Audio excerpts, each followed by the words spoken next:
California's Correctional Facility.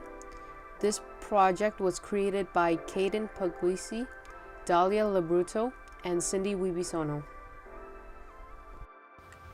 For the group project, we all decided to do research on California.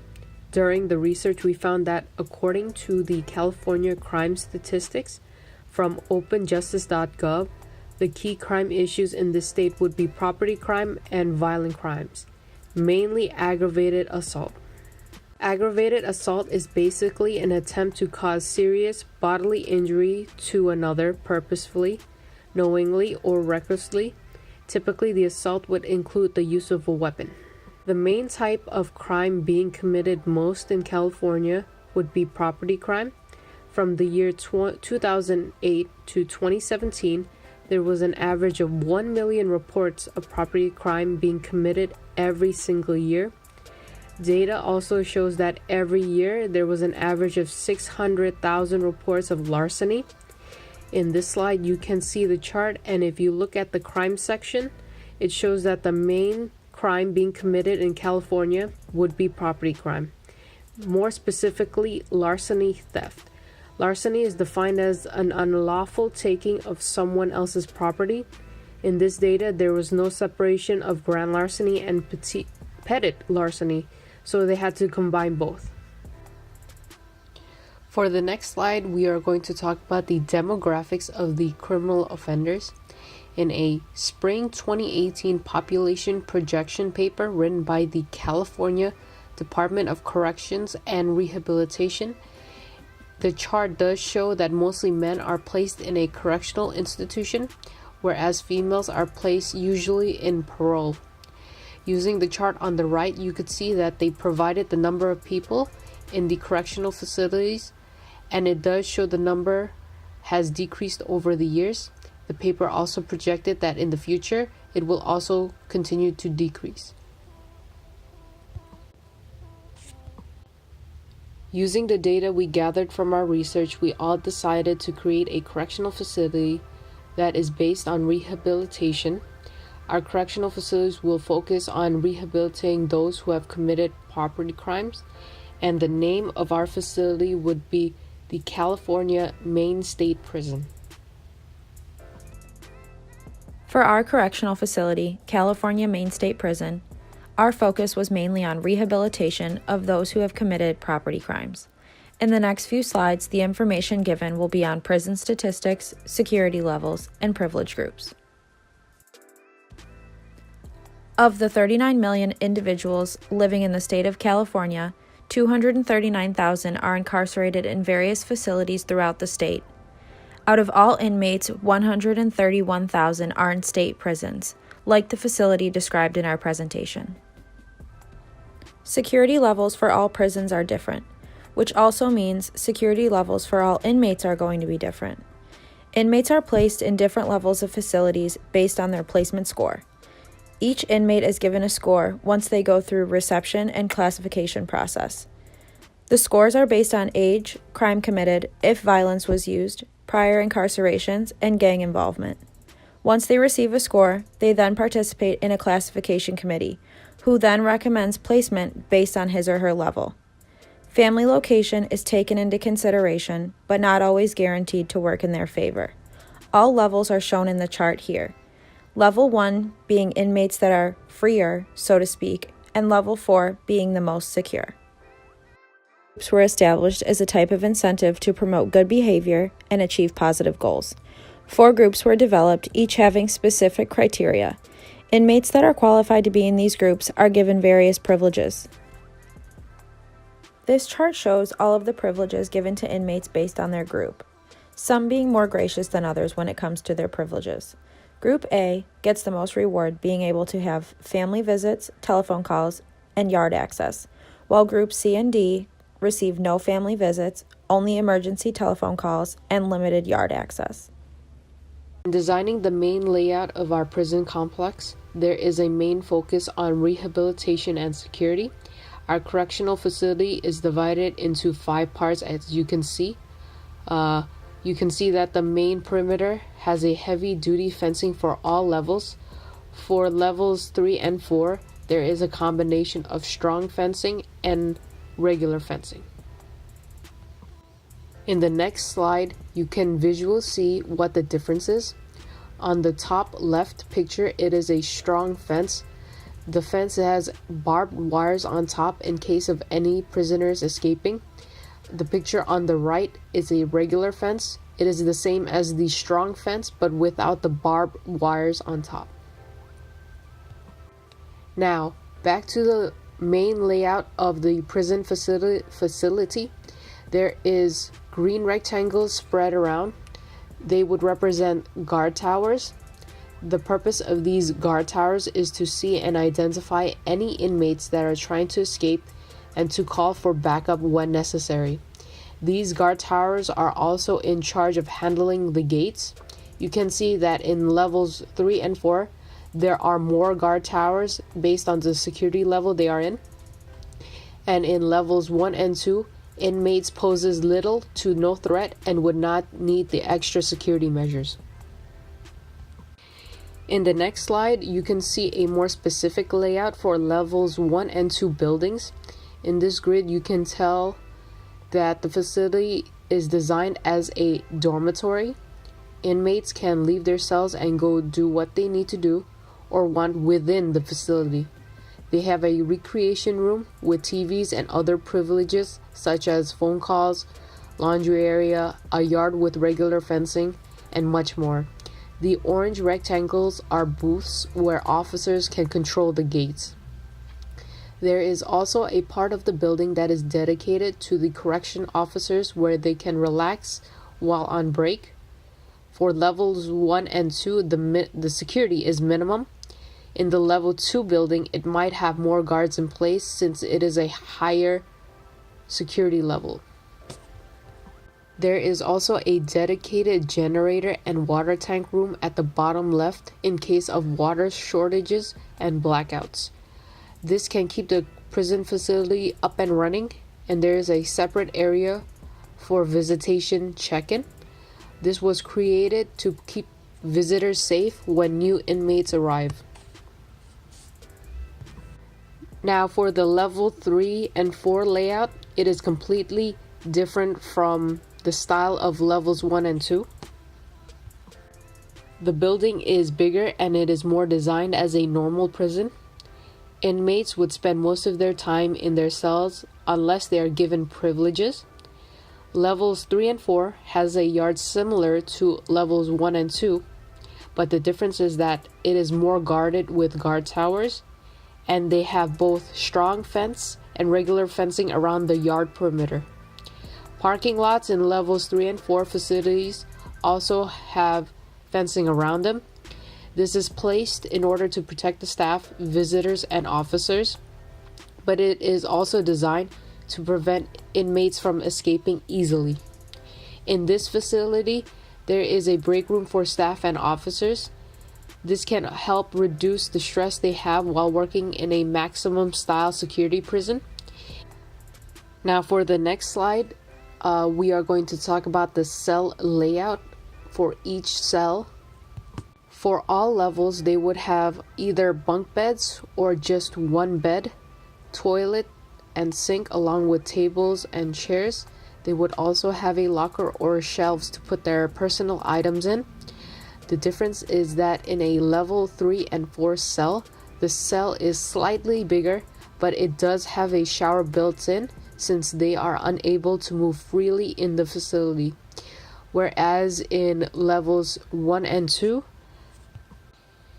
inmates can shower in a dormitory style shower that is communal. When inmates enter the main building of the prison, they are scored based on the type of crime they have committed and based on their criminal record. The scoring depends on the severity of the crime they have committed.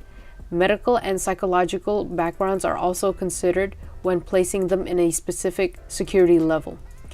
For example, if a person commits a murder, they would have a score of 4, and theft would have a score of 1. There would be a guideline in place when supervisors and officers are scoring the inmates in order to figure out which level that they belong to. After a month of supervision, supervisors and correctional officers can divide the inmates up into their privilege groups based on their specific behaviors. Positive behaviors would be helping correctional officers, helping other inmates, cleaning parts of the facilities, keeping their cells clean, and much more. As long as they abide by the rules, they are considered as being positive. Negative behaviors, on the other hand, would be when inmates try to act out. This means that inmates would fight with staff and other inmates, or they would destroy property, and much more. They are basically not abiding by the rules. Supervisors and correctional officers would observe and report behaviors of the inmates.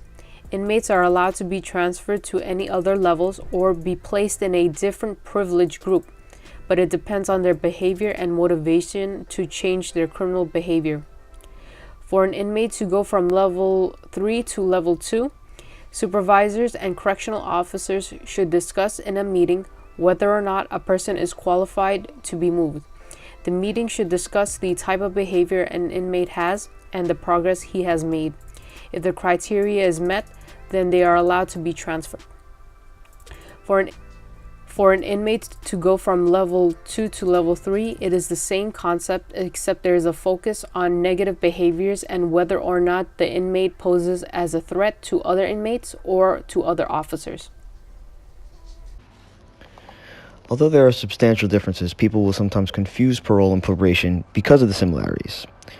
And in the state of California, probation can be one part of a sentence that a person receives when that person is convicted of a crime. So we will talk about probation and parole separately, but for now, we're just going to pretty much define the two. So probation and parole are two types of supervision in the community that can be imposed on individuals convicted of crimes in California. The main difference between the two is procedure. Any individual convicted of a felony in California and incarcerated will be put on parole once they are released. Probation, though, is usually given at a sentencing and is a form of community supervision. So these individuals can be convicted of felonies or misdemeanors. And usually parolees are supervised by state parole agents and probationers are supervised by county probation officers. First, we will break down the types of parole in the state of California. So if an individual is convicted of a felony in California, then they will be put on parole. An individual will be placed on parole either after they are convicted or given time served. So that would mean that they do a year and they're off on good behavior, and then they go on parole. Or they do most of their sentence, they come out, and they are put on parole. Depending on what type of offender an individual is determined to be will determine what type of supervision that they're given. So serious, violent, high-risk sex offender are all given state parole supervision. Other offenders, though, the lighter offenders, are given county-level parole supervision. Now we'll talk about a little bit about probation, and we'll break down the different types. Probation can be given in addition to a sentence, or it can be given instead of jail or prison time. So you can be serving a sentence and then get probation, or instead of going to jail, the judge will say, we're giving you probation, and this can come in forms of fines, restitutions, regular reporting to your probation officer, being employed in order to earn money to, either support or this county will track your earnings, whether you have to have a drug test frequently, whether you have to do community service, counseling and education programs, or you might have an order of protection against you, where that is your probation. Now, if an individual violates these conditions, there will be a hearing scheduled, and the judge may just reinstate your probation with the previous conditions. The judge may change the conditions from the previous one to a harsher condition, or will revoke probation altogether and you'll be going to jail. There's also an informal probation where an individual does not have to check in with a probation officer, but still has to complete the conditions and pay any fines or restitution. So, that might be somebody who is a very low level crime, that their sentence is just, listen, pay this fine and complete these conditions, but you don't have to report to a supervisor. And with good behavior and abiding by all these conditions of your probation, a judge can terminate the probation. So, you know what? You were given 2 years on probation. You've done all you can. So to delve into parole a little bit more in California, parole is granted only after a convicted inmate has served part of their sentence. Like I said earlier. So most of California inmates serve a determinate sentence, and this means that the sentence runs for a precise amount of time. So someone is sentenced to 6 years in prison. That's the determinate sentence. That's their sentence. An indeterminate sentence is a sentence with an indefinite amount of time. So 25 years to life, they can either be serving 25, they can do less than that, or the full life. Parole in California is never automatic, so the state will only grant parole when the state is persuaded that the inmate is prepared to return to his or her community in a constructive and positive manner. So, as we see, parole is a tougher supervisory status, that they're looking to see, is this person okay to go back into the community after they've been in jail for a while. Parolees will be supervised by parole officers. So in the state of California, parole officers or agents supervise parolees. Parole officers are assigned to protect the public by making sure that these parolees are successful at their re-entry into the communities. Parole officers report to the California Department of Corrections and Rehabilitation Board of Parole Hearings. Parole officers can also help parolees with housing, employment, health care. Parole laws have changed frequently and will continue to change. So a person can be have a law that was in when they went into jail in 1999, but since then the law has changed. So it'll change either the sentence that they're in, or the way that they're supervised once they get out.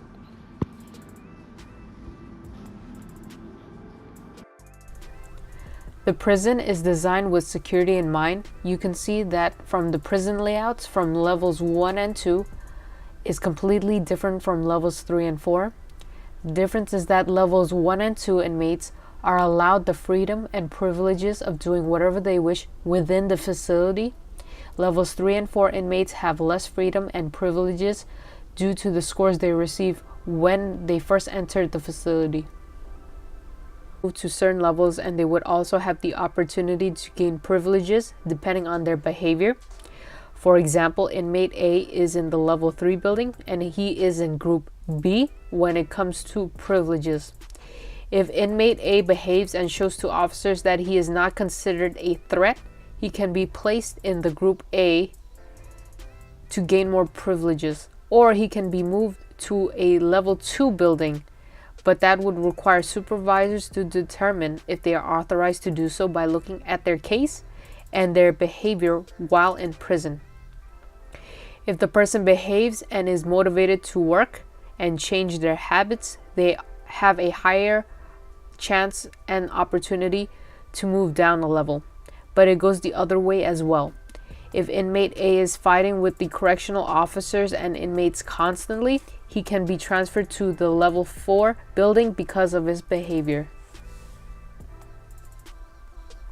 The prison system is created this way for inmates to work hard to get the privileges and rewards they want.